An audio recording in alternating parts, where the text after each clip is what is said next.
lowest paid bus services in the area. I can go to Barrington now and make more starting there than I make here. But where my real problem comes in at is this. I was asked in the summer, not I, we as drivers were asked to move furniture from a closed school to another closed school.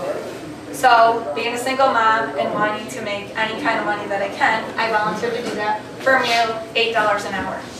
Now, we've been moving this furniture around from one school to another school to another school for various reasons that we're all aware of. But where this comes into my mind-boggling, I can't understand why this happens. Me and another driver were the only ones that volunteered to do this. Moving the furniture and any items from Deer Path to Maplewood. When I walked in it, I didn't know what I was moving, just asked to move it. When I saw what was left in the school, I was appalled. I have pictures, hundreds of pictures, well not hundreds, but probably 100 pictures here of things that were left in the school.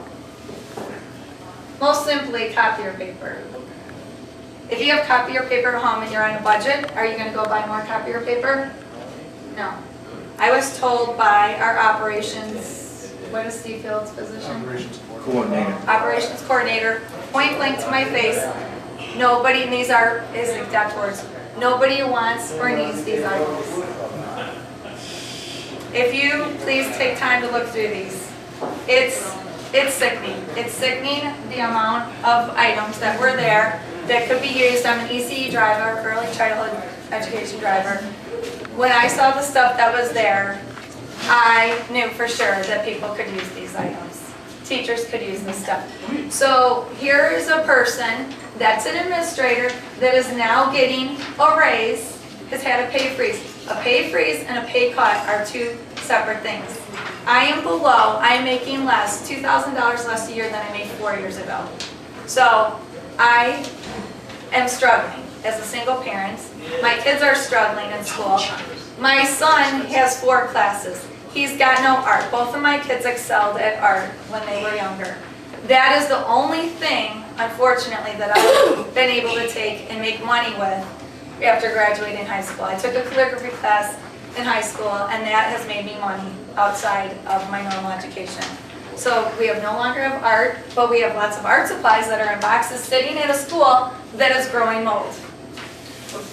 So I'm frustrated that this person that was a transitional employee gets $80,000+ a year and now got a raise, and I have a pay cut and I'm trying to make ends meet. And on top of it, he's in charge of all this and it's left to rot in a school. So I've talked to Scott personally in the parking lot at McDonald's. I've talked to Jason Larry at my work, and nobody seems to care. And this is where my frustration comes. I've kind of suppressed this for 9 months. I was asked to move these all this stuff? These books. I was asked to put them in boxes and take the boxes to the mold-infested school and just move the.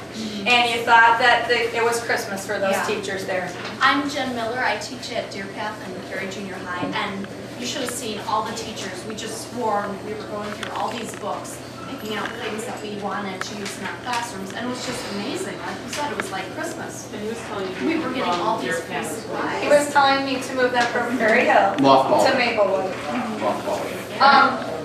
Can I just ask, maybe Mrs. Sylvester, Mrs. Miller, you can verify this. The feedback, the input that the board got from the administration is that teachers were given the opportunity to go to the closed schools, go through and see. But you know what? That's after I opened up my mouth to Brian. After. Okay. If it wasn't for me saying anything, this person that makes $80,000 a year that's supposed to be in charge of our schools and our operations, has anybody driven up? I'm assuming everybody's driven, right? In August, I swept piles of rocks that were kicked up by the buses so the kids wouldn't trip on them and roll their ankles. And guess where those piles are still sitting? At the curb where I pick up at the Cary Junior High. There's weeds. There's potholes. Our schools, the posts, the lamp posts driving up, they could be painted. They're not painted. This person is not doing their job, and we are paying that person $80,000+ a year. But me, I'm told, guess what? There's no money. You're taking a pay cut, and that's just how it is. Okay. And so, Can I talk? Yeah, Jen, go ahead. Okay, so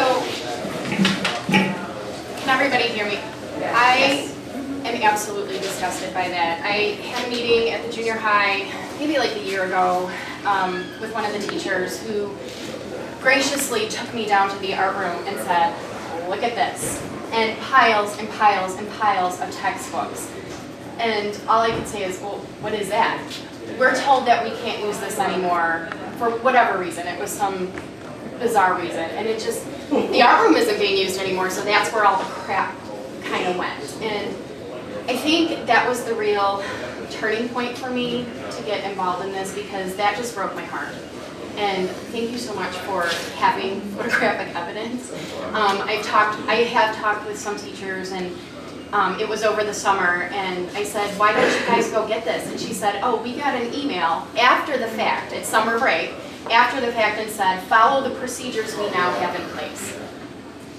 What procedures? They just made up procedures and said, follow the ones we have in place. This is a brand new thing, and I just, that lack of forethought is really what kills me. In my line of work with the kids, I'm always thinking 6 months ahead. Where do I want to be 6 months from now? I'm not seeing that. I'm not seeing that from this administration at this point. It's just like, oh yeah, that's a good point. We should probably. Dean, I'm sorry, Jen, are you, I didn't mean to cut you You off. can finish, I don't want to cut you off. No, I do know, somebody mentioned Jen Thomas, and she does have a good reputation in the community. I think it was Chris, that she does have a good reputation as far as getting her stuff together. But as far as I know, she's pretty much the only one who can anticipate. And maybe that's because she's with the special needs population. It's kind of just what we do, you know. What are we doing 6 months from now? So thank you so much for that. I appreciate it.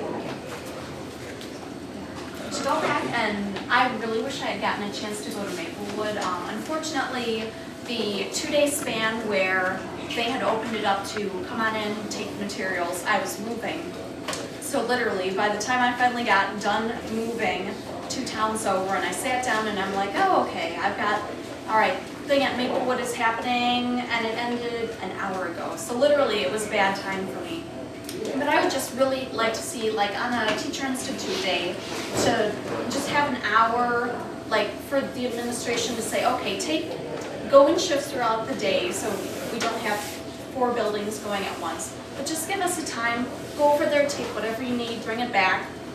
Go over there with your teacher friends, talk about how you can use these things. I would love to see that opportunity. Because I was looking through the pictures and there's so many things that I could use in my classroom for teaching speech, language. There's not one thing in that Why I wasn't wrote any, that why wasn't somebody any of could this inventoried? And I mean, And that's the point. If it wasn't for me opening up my mouth, where's the accountability? Who's accountable? Who's accountable for that stuff? operations. Thank you for taking those pictures. I mean, I would have done that. It's mind-boggling that we are we're struggling, this district is struggling, but we have all these supplies that are sitting there. I did find out and after the fact that a lot of the stuff, some of the stuff was labeled at risk. Well, that's why our state is in the form that is in.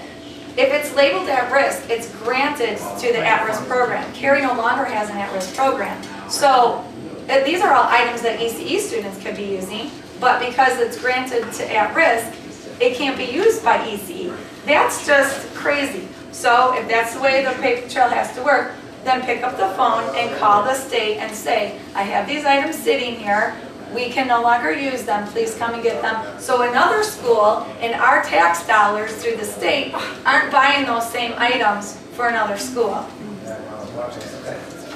Kelly, thank you.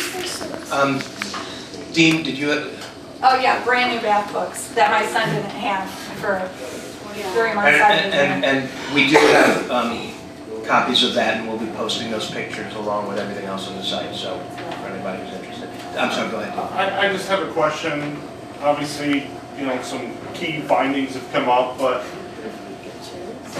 did you bring it up to your next level supervisor? Did the teachers bring it up to other teachers or get other teachers involved to bring it up to the principals, to bring it up to the administration instead of, while I agree it's all very important, if you get a mass of other teachers, Don't you think operations should already have taken it upon themselves? I'm not disputing that. I'm not disputing that. that. You're But paying sometimes- 80,000+, but you don't wanna get the. Okay, you know what? That's a whole. To answer your question, yes, my boss did know about it, and I went to Brian with it, and from there, he orchestrated the open house. But again, had I not said anything to anybody and just went around my job, that stuff would be sitting over. I'm not even lying when I say this. There was mold growing on the chairs. It had already been placed in Maplewood for whatever period of time, I don't know. But if I would have moved all those books over there, we all know how moldy books get when they're sitting in an unused, uncirculated space. Those books would have been, Thursday, I and another driver are taking books to Glen Ellen to a facility. But had they been sitting there for 9 months, they would have been, now we would have been paying somebody to dispose of those books. So the bottom line is, it was our operations manager that was in charge and whoever oversees him. I don't know why nobody else is walking through these schools. The couch, the infamous couch, I drove for Deer Path for summer school. I asked Mr. Gifford, because they had removed the couch from the teacher's lounge and it was an old ratty blue couch. It was sitting in the hallway with their shampoo and the garbage. I said, there's this beautiful leather couch. Would you like this couch? Yes, I'd love that couch. Did it ever make it there? No. Guess who's got the couch? Trinity Oaks has the couch still, because somebody was too lazy to move it over to Deer Path. All right, thank you. Other questions? Scott? Oh, other questions? Scott? Oh, Chris, I'm sorry. Yeah, I guess I'd like to ask one of the other candidates. We talked a lot about accountability. I know it's one of the group's main issues. You know, the board doesn't hold the administration accountable, is what I hear all the time. So I'd like to ask the other candidates, what would you guys do to hold the administration accountable? I'm right behind you, so don't say That's, anything I can't wouldn't say. get out of the way fast enough. Yeah, right. Well, the very first one would be, when was the last time that Brian Coleman has had a review? Because it's my understanding it's still ongoing, and it was supposed to be done about 7 or 8 months ago. Yeah, I think we signed off on it in November or December. That was the most recent. And I mean, are those results that are shared with the rest of the community? I mean, I don't remember it being discussed in any meeting. As far as I know, there's privacy issues with putting performance reviews online. I don't necessarily agree with them because they're paid for with public funds, but I don't know. I guess I look around and see if any other superintendent has his performance review placed online. I mean, would you be able to say that, overall, was he given a satisfactory review? Right now, I don't feel comfortable commenting on that. I'd rather, I hate to say I'd rather check with our attorneys. If I say something wrong and open myself up, unfortunately, the school code is complex and, it's, what's the word, it's oppressive in my opinion. I wouldn't feel comfortable discussing it was a closed session discussion, and I wouldn't be comfortable disclosing it at this point. If I talk to our attorneys and they say, go ahead, say whatever you want, I'm fine. I mean, because, as Ken pointed out earlier, really the superintendent answers to the board. So really any, the jobs of the other administrators, if they're not doing a very good job, reflects on Brian. So really the accountability is between the board and Mr. Coleman. And given the fact that, that his review lagged on longer than it should have been, and without knowing what the findings are, with his over review,